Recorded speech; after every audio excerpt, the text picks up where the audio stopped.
Hey everyone, in this tutorial, I'll show you how to use Mozilla Thunderbird for free in 2026.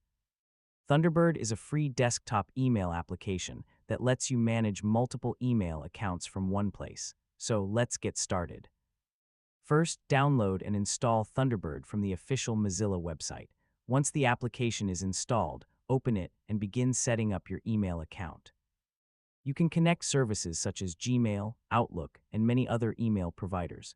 Enter your email address and password, then follow the account setup process.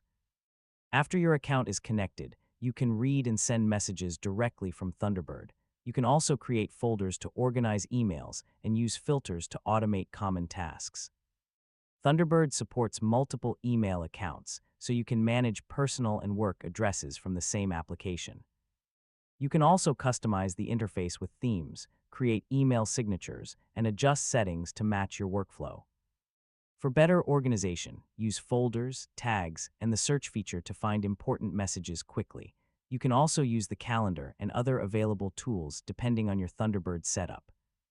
The application itself is free to download and use, although your email provider may have its own account or storage requirements. And that's how to use Mozilla Thunderbird for free. With email management, organization tools, and support for multiple accounts, Thunderbird gives you a powerful desktop email experience without requiring a paid application. If this guide helped, make sure to like the video, and thanks for watching.